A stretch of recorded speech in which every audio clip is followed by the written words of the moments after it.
paz do Senhor Jesus, meu amado. Bem-vindo de volta à nossa escola bíblica.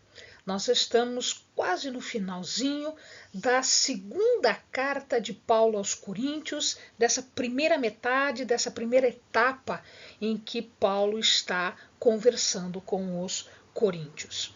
Então pegue a sua Bíblia, pegue o seu caderno de estudos, ora ao Senhor, pede a Ele discernimento, entendimento, conhecimento, sabedoria.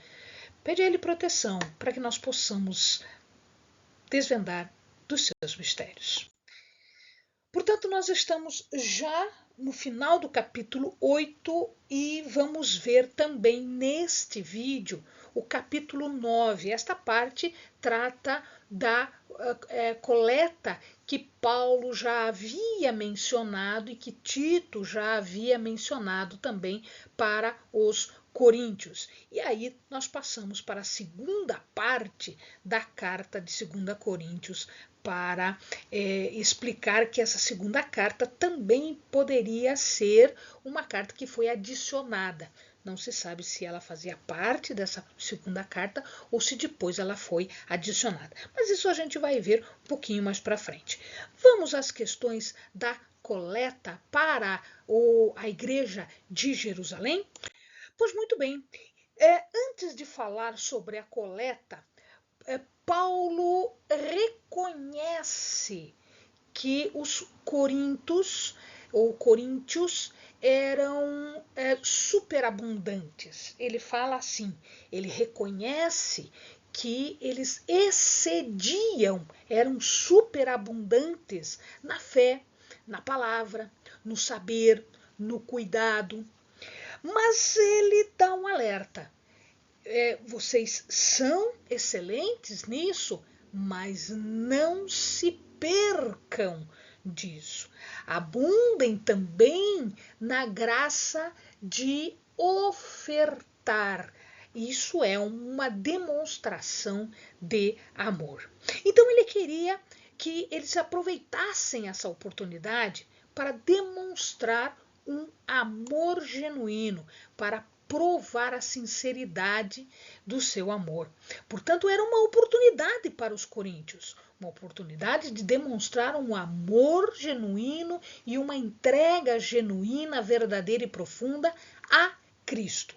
Porque o verdadeiro amor precisa, em verdade, se expressar em atos de interesse e ação. Não são só palavras, são manifestações, são ações também. E ele lembra o exemplo máximo que se tem desta desvinculação das coisas materiais. Por quê? Porque Cristo se fez pobre. Cristo se fez pobre em razão de quê? Em razão do amor. A pobreza dele não devia ser mal interpretada pelas pessoas. As pessoas não podem interpretar mal a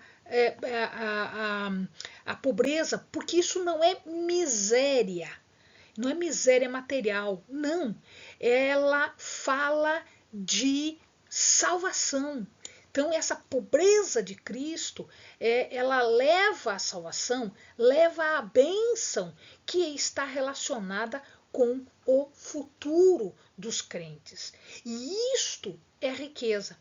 Então, nós temos que levar em consideração que dizer pobreza ou dizer riqueza, eu preciso dizer do que eu estou falando. Porque se for riqueza espiritual, se for pobreza material, são duas coisas diferentes. Então, ele se fez pobre para nos deixar riqueza. É isso que Paulo está dizendo. Ele está dizendo que Jesus nos capacitou não só para agir assim, mas para usufruir desta riqueza espiritual. Mas essa riqueza, esse se fazer pobre, ele teve, na verdade, um custo. E não é um custo econômico, não é um custo que eu possa determinar em peso de ouro, em reais, em dólares, não é nada disso.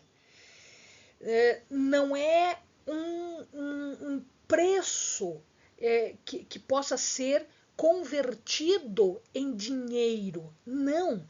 Em verdade, para Cristo houve um custo. Na verdade, são duas situações aqui que Paulo nos lembra. Em primeiro lugar, o custo da encarnação. Ele era pré-existente. Se nós olharmos o João fala isso, né? O verbo se fez carne e habitou entre nós. Mas o verbo era já no início. E tudo que foi feito, por ele se fez. Portanto, o verbo, a palavra, o filho, ele era pré-existente.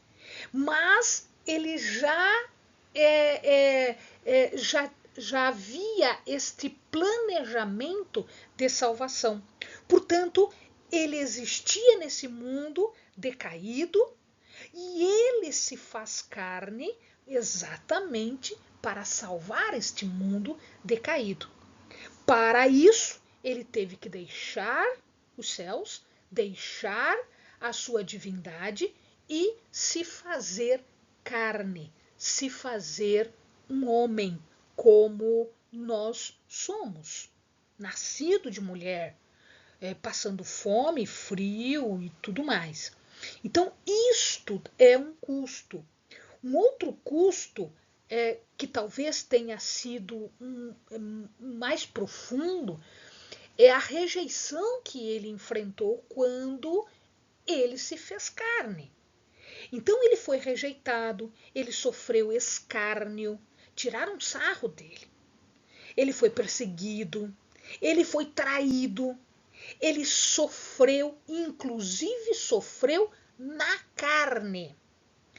E tudo isso culmina com um ato de salvação que foi a agonia dele na morte de cruz lá no Getsêmani, que é uma morte, além de ser uma morte doída, uma morte sofrida, era uma morte amaldiçoada. Então, eles deveriam demonstrar sinceridade, demonstrar amor, como Cristo fez por nós. Mediante este ato de compaixão, eles deveriam manifestar um ato de compaixão também. Veja que não é uma ordem de Paulo para eles. Não é uma ordem, porque generosidade, amados, não se ordena. Generosidade não se faz por obrigação. Você faz a generosidade por amor.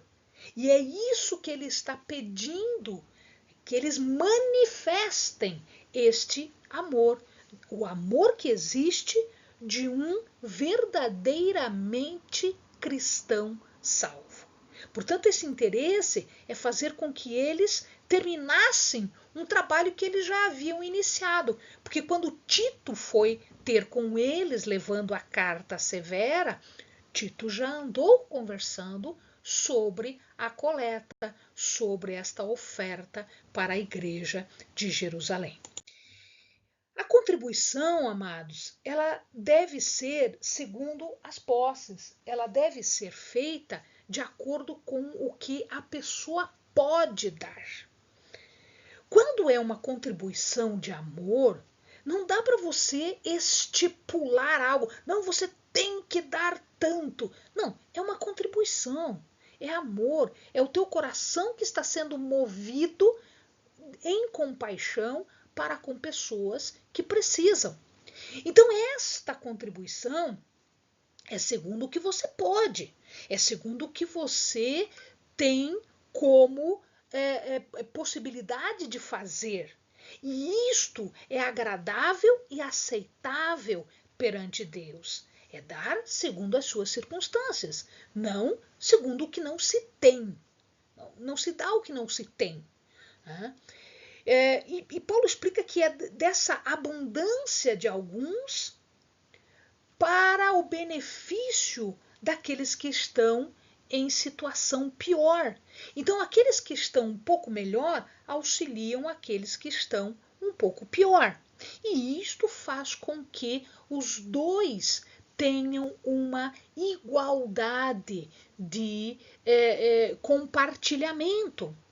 Dar e receber, ela vai induzir a igualdade, porque aquilo que eu tenho e posso dar, né, vai de encontro à necessidade de alguém.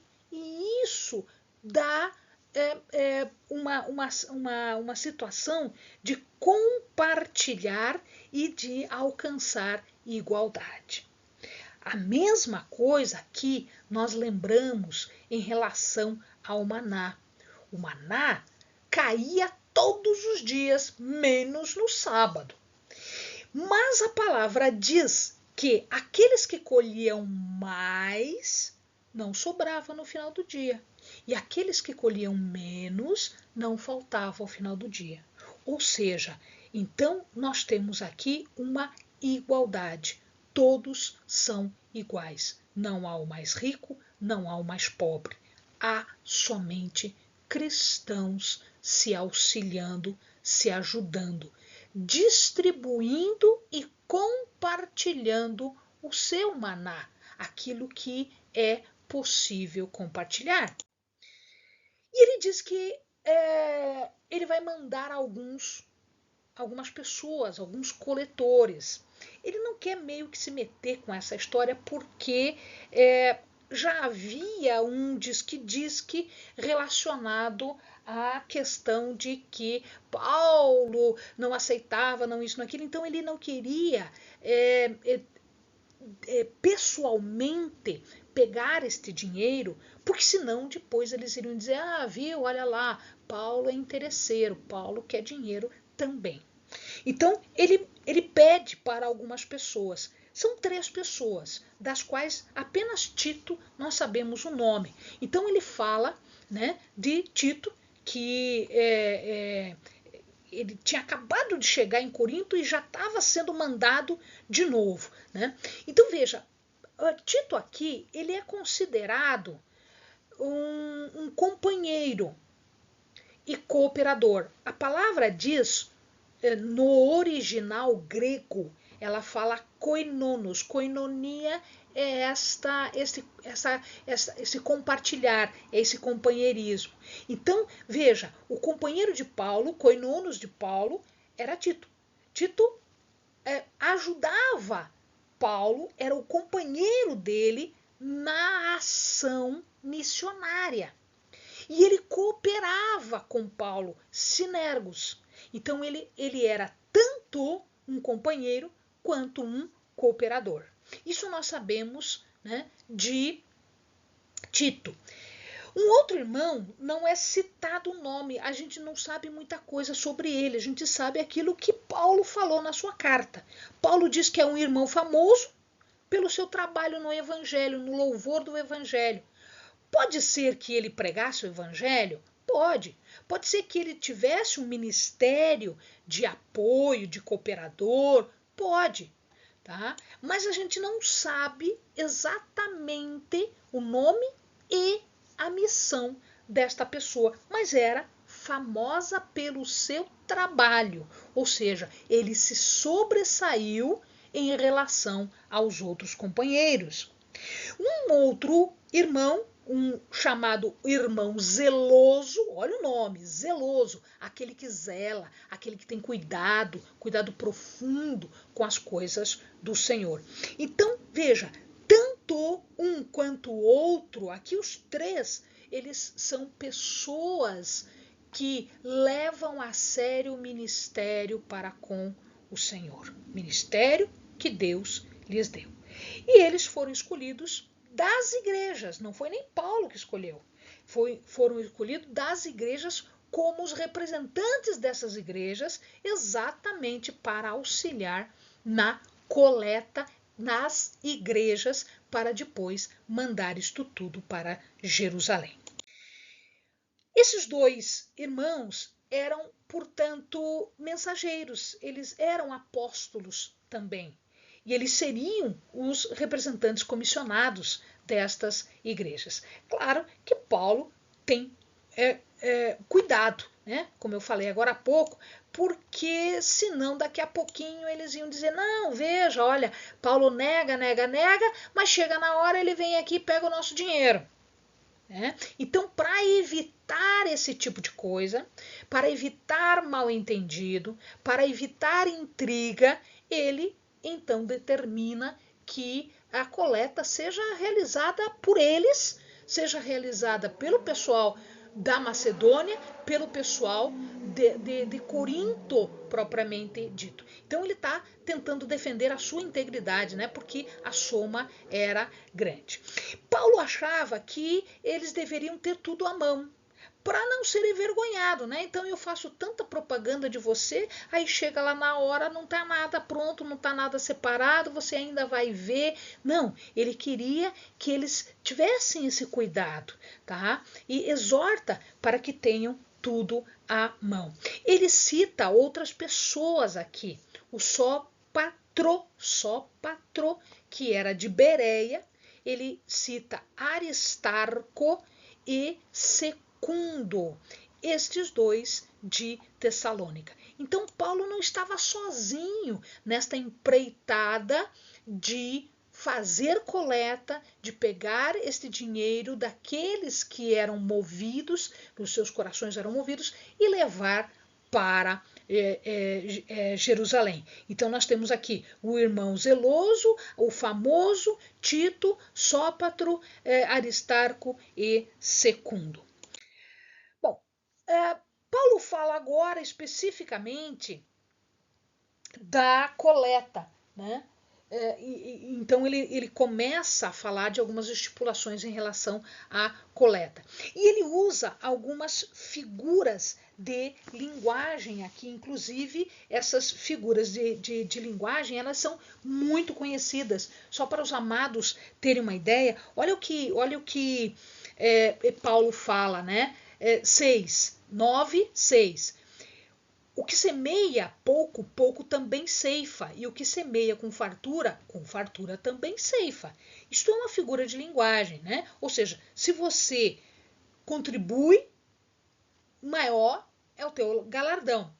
Cada um contribua segundo propôs no seu coração, não com tristeza ou por necessidade, pois Deus ama ao que dá com alegria. E Deus será poderoso para fazer abundar em vós toda a graça, a fim de que, tendo sempre em tudo toda a suficiência, abundeis em toda boa obra. E o verso 10, ora, aquele que dá a semente ao que semeia e pão para o alimento, também multiplicará a vossa sementeira e aumentará os frutos da vossa justiça. Então ele coloca nas mãos do Senhor o retorno de tudo isso que eles estão fazendo. Portanto, ele propõe, né, que esta contribuição fosse abundante e voluntária. E ele vai agora citar algumas questões aqui que nós podemos encontrar já em outras passagens. Por exemplo, Provérbios 22, 9, o que vê com bons olhos será abençoado. Né? Ele espalhou, deu aos necessitados, porque assim como desce a chuva e a neve dos céus, e para lá não tornam, mas regam a terra e a fazem produzir e brotar, e dar a semente ao semeador e pão ao que come. A sua justiça permanece para sempre e a sua força se exaltará em glória. Né? Também aqui, né, Salmos, que dá o seu pão ao pobre, semeai para vós em justiça, ceifai segundo a misericórdia, lavrai o campo de lavoura, porque é tempo de buscar ao Senhor, até que venha e chova a justiça sobre vós. Então ele está citando Provérbios, ele está citando Salmos, ele está citando Isaías, ele está citando Oséias. Pois muito bem, amados, Deus provê a semente. Deus provê, inclusive, aquilo que eles vão dar em contribuição. Mas ele também multiplica a sementeira, ele também aumenta a colheita, ou seja, ele vai aumentar e multiplicar os próprios recursos dos coríntios. Né? a contribuição era um serviço prestado aos necessitados, era um ato de culto. Portanto, ao dar contribuição, você está prestando culto ao Senhor. O propósito dessa coleta eram, ao final, ações de graças, porque aqueles que dão estão fazendo um serviço, aqueles que recebem vão receber com ação de graça, vão glorificar ao Senhor. Portanto, seu coração, né, vai ser agradecido em relação a Deus, em relação a orar para que Deus abençoasse também aqueles que estavam doando. Né? Era um teste pelo qual nós glorificamos a Deus na nossa obediência. Assim, todos podem glorificar a Deus, uns em seus atos, outros em suas orações de graça. Que o amado encontre esta graça. Amém, querido? Bons estudos.